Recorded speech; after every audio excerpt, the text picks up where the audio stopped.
बिस्मिल्लाहिर्रहमानिर्रहीम। अस्सलाम वालेकुम स्टूडेंट। आज हम सर्किट जो है उसको कैलकुलेट करना, उसको एनालाइज करना सीखेंगे कि किस तरह से हम सर्किट कैलकुलेट कर सकते हैं। एक कॉम्प्लेक्स नेटवर्क है जिसमें 3 बैटरीज़ लगी हुई हैं और 3 रेजिस्टेंसेस लगी हुई हैं।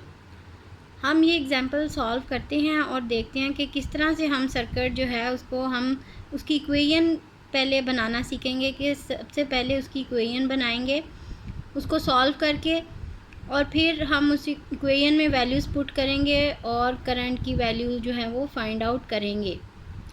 उससे पहले हम ये देख लें कि हमें जो है कौन से पॉइंट जो है वो नेसेसरी हैं टू फाइंड द इक्वेशन। ठीक है, इस सर्किट को कैलकुलेट करने के लिए इसकी वैल्यू जो है, अगर इसमें बैटरी लगी है, ईएमएफ का सोर्स लगा हुआ है, उसको कैलकुलेट करने के लिए, और रेजिस्टेंस लगी है उसको कैलकुलेट करने के लिए हमें क्या पॉइंट्स जो हैं वो ज़रूरी हैं जिनको हमें जहन में रखना है। ठीक है, तो ये points, these are very important point student, you should underline this and you should learn it. कि अगर सोर्स ईएमएफ का जो सोर्स हम उसको कैलकुलेट कर रहे हैं सर्किट में, वो ट्रेवर्स कर रहा है। If a source of EMF is traversed from negative to positive terminal, the potential change is positive, it is negative in opposite direction. ठीक है, कि अगर हमारे पास जो ईएमएफ का सोर्स है वो नेगेटिव से पॉजिटिव टर्मिनल की तरफ जा रहा है, तो पोटेंशियल चेंज जो है वो पॉजिटिव होगी।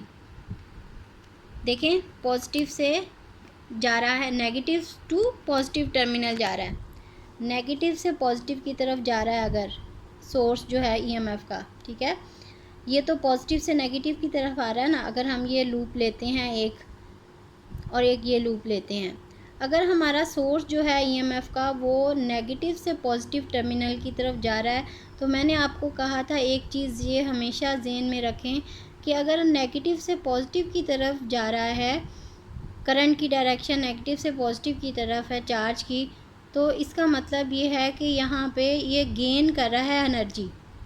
ठीक है, एनर्जी गेन कर रहा है नेगेटिव से पॉजिटिव की तरफ जाते हुए। तो यहाँ पे क्या साइन आएगा, इसके साथ एनर्जी गेन करने के लिए पॉजिटिव साइन आएगा।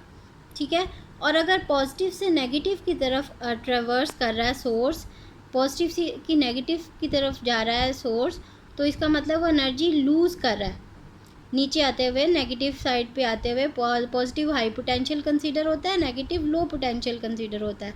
हाई से लो की तरफ आते हुए लूज़ कर रहा है एनर्जी, और लो से हाई की तरफ जाते हुए एनर्जी गेन कर रहा है। एनर्जी जब गेन करेगा, हमेशा ये ज़हन में रखें, उसके साथ पॉजिटिव साइन आएगा ईएमएफ के साथ, जो हम सर्किट में उसको कैलकुलेट करते हैं। और जो ईएमएफ जिसके जो लूज़ कर रहा है एनर्जी, पॉजिटिव से नेगेटिव की तरफ ट्रेवर्स कर रहा है, उसके साथ हमेशा नेगेटिव साइन आएगा। ये दोनों पॉइंट्स आप अच्छी तरह से ज़हन में रख लें, नोट कर लें। These are very important point for your circuit analysis, for your calculation. अगर आपको ये सर्किट समझ आ जाता है कि आपने इसको कैसे सॉल्व करना है, तो आपकी जो एक्सरसाइज के जो प्रॉब्लम्स हैं, आपकी बैक पे जो एक्सरसाइज की चैप्टर की बैक में दिया हुआ है, वो आप इजीली कैलकुलेट कर सकेंगे। ठीक है, तो आप ये अच्छी तरह से अंडरस्टैंड कर लें कि हमने ये सर्किट जो है उसको कैलकुलेट करना है, तो उसमें कौन से पॉइंट जो हैं वो जहन में रखने हैं। एक तो मैंने आपको ये बता दिया कि ईएमएफ का सोर्स अगर ट्रेवर्स कर रहा है from negative to positive terminal, potential change जो है वो पॉजिटिव होगी, उसके साथ पॉजिटिव साइन आएगा। It is negative in opposite direction. अब रेजिस्टेंस की बात कर लेते हैं। अगर रेजिस्टेंस जो है is traversed in a direction of current, the change is potential is negative, it is opposite in opposite direction. ठीक, अगर तो डायरेक्शन करंट की डायरेक्शन में ही आ रही है रेजिस्टेंस, ये करंट की डायरेक्शन में ही रेजिस्टेंस आ रही है जो कि हम चूज़ कर रहे हैं लूप, और ये अभी आपको मैं बताती हूँ कि लूप कैसे चूज़ करेंगे हम। तो ये करंट की डायरेक्शन में ही अगर रेजिस्टेंस आ रही है, ट्रेवर्स हो रही है, तो उसके साथ हमेशा नेगेटिव साइन आएगा। अगर opposite to the direction of current जा रही है तो रेजिस्टेंस, तो फिर इसके साथ पॉजिटिव साइन आएगा। ठीक है, अब हम जो है अपनी एग्ज़ाम्पल की तरफ आते हैं स्टूडेंट। ये एग्ज़ाम्पल आप अच्छी तरह से इसको समझ जाएंगे, अंडरस्टैंड कर लेंगे, तो आपके लिए बाकी जितने भी कॉम्प्लेक्स नेटवर्क सर्किट हैं उसको सॉल्व करना इजी हो जाएगा।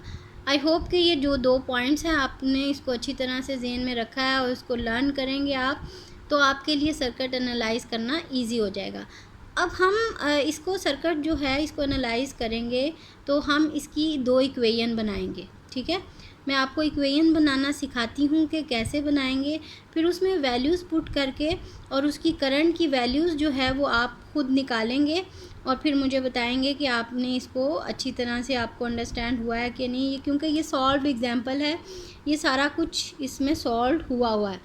बस ये जो वैल्यू है इक्वेशन की, ये इक्वेशन किस तरह से बनी है, ये वाली इक्वेशन ये फर्स्ट लूप की इक्वेशन है और सेकंड लूप की जो इक्वेशन है वो आपने ये जो e-2 वाली इक्वेशन है, ये इक्वेशन बनाना मैं आपको सिखा रही हूँ कि किस तरह से हम इस इक्वेशन को बनाएंगे। That is difficult. तो अगर ये समझ आ जाएगा तो आपके लिए सर्किट को एनालाइज करना भी ईजी हो जाएगा।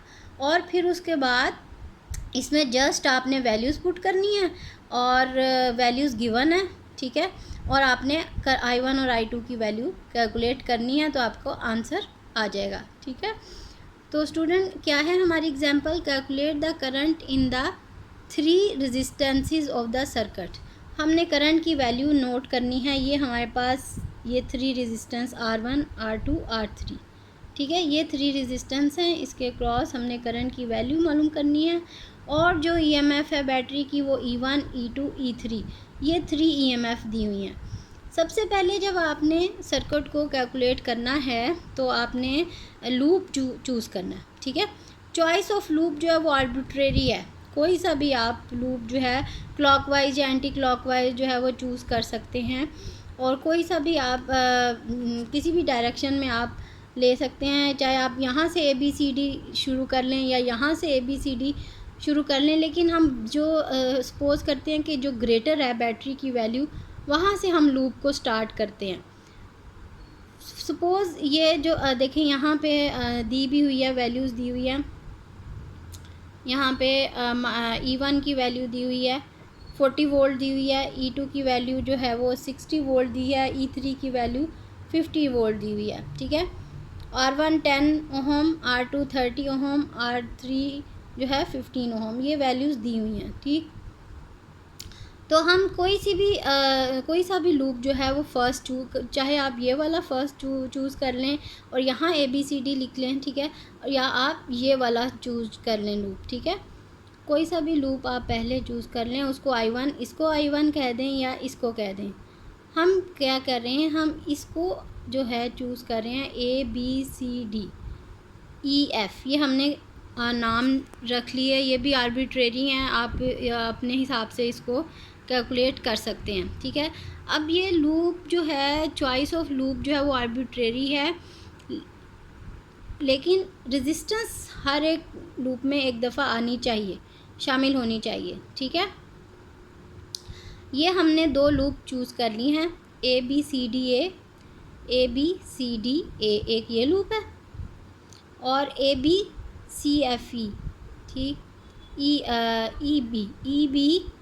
EBCFE ये दूसरा लूप है। ठीक हो गया, ये I1 है, इसको I1 कह दिया पहले वाले, क्योंकि ये पहला लूप है, फर्स्ट है, इसलिए I1 कह दिया, और ये सेकंड लूप है, इसको I2 कह दिया। ये हो गई चॉइस ऑफ लूप।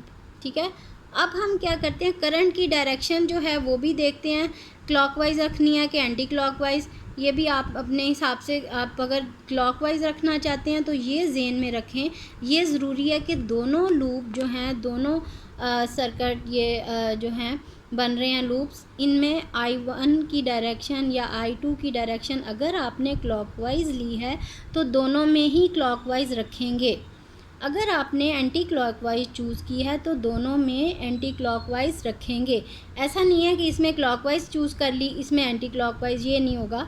दोनों में या तो क्लॉकवाइज है तो दोनों में क्लॉकवाइज, अगर एंटी क्लॉकवाइज है तो दोनों में एंटी क्लॉकवाइज रखेंगे। ठीक है, तो ये उसकी डायरेक्शन भी हो गई और चॉइस ऑफ लूप भी हो गया। अब हम किरचॉफ वोल्टेज रूल जो है, सेकंड रूल जो है, वो हम पहले 1 पे लूप पे अप्लाई करेंगे और पहली लूप की इक्वेशन बन जाएगी। फिर दूसरे लूप पे अप्लाई करेंगे तो दूसरी लूप इक्वेशन बन जाएगी।